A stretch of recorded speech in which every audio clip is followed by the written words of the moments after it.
Knowledge turbine के दोस्तों, आज हम बात करेंगे हज़रत उस्मान गनी के बारे में कि किस तरह उनका 1400 साल पहले दिया गया माल आज भी बाकायदा मौजूद है। आज भी सऊदी हुकूमत में उनका बैंक अकाउंट है और इसके साथ साथ उनकी प्रॉपर्टीज़ पर उनके नाम के बिल्स आते हैं। नाज़रीन इकराम, हमारे नबी सल्लल्लाहु अलैहि वसल्लम को नबूवत का ऐलान किए हुए 13 साल गुजर चुके थे और मुसलमान मदीना से हिजरत करके मक्का आ चुके थे। मुसलमानों को मक्का आने के बाद पानी की शदीद किल्लत का सामना था। मक्का में मौजूद एक यहूदी पानी की किल्लत का फ़ायदा उठाते हुए पानी महंगे दामों फ़रोख्त करता था। जब मुसलमानों ने पानी की किल्लत का जिक्र आप सल्लल्लाहु अलैहि वसल्लम से किया तो आपने फरमाया कि जो कोई भी ये कुआं ख़रीद कर मुसलमानों के लिए वक्फ़ करेगा, अल्लाह ताला उसे जन्नत में चश्मा अता करेंगे।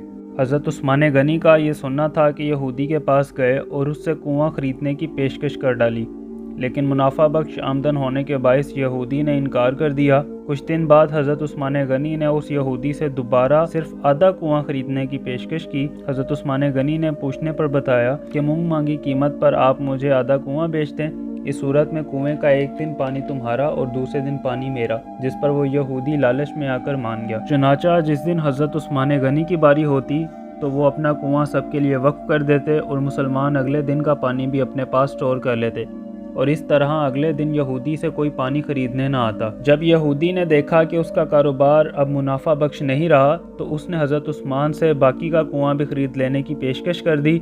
इस तरह ये कुआं कमो बेश 35,000 रियाल में हज़रत उस्मान गनी ने ख़रीद लिया और तमाम इंसानियत के लिए वक्फ़ कर दिया। फिर इसी तरह वक्त पानी की तरह गुजरता गया और इस कुएं के इर्द गिर्द कमो बेश 1500 खजूर के दरख्त हो गए। तो सऊदी हुकूमत की जानिब से इन खजूरों को बेचकर रकम हज़रत उस्मान गनी के बैंक अकाउंट में रुकवा दी गई। आहिस्ता आहिस्ता इस बैंक में इतने पैसे हो गए कि इन पैसों से एक होटल बनाया गया जिसकी सालाना आमदन कमोबेश 5 करोड़ रियाल मुतवक्के है। इस आमदन का आधा हिस्सा गरीब गुरबा जबकि आधा हिस्सा हज़रत उस्मान गनी के बैंक अकाउंट में रखवाया जाएगा। नाज़रीन इकराम, इस तरह हज़रत उस्मान गनी का अल्लाह की राह में खर्च किया गया माल आज भी मौजूद है, लेकिन दूसरी तरफ उम्मत मुस्लिमा पैसा जमा करने और सूद जैसी बीमारी में मुब्तला हैं। दोस्तों, हज़रत उस्मान रज़ी अल्लाह ताला अन्हो ना सिर्फ एक अच्छे गनी मुसलमान हैं बल्कि आप वो वाहिद सहाबी हैं जिनका किसी नबी की 2 बेटियों के साथ निकाह हुआ है।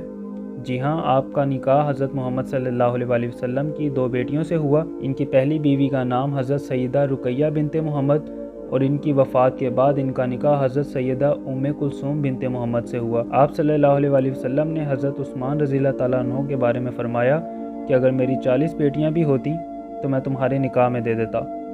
इसके साथ ही आज की वीडियो का इख्तिताम होता है। मज़ीद इस तरह की इन्फॉर्मेटिव वीडियोज़ के लिए हमारा चैनल सब्सक्राइब ज़रूर करें। अपना ख्याल रखिएगा। अल्लाह हाफ़िज़।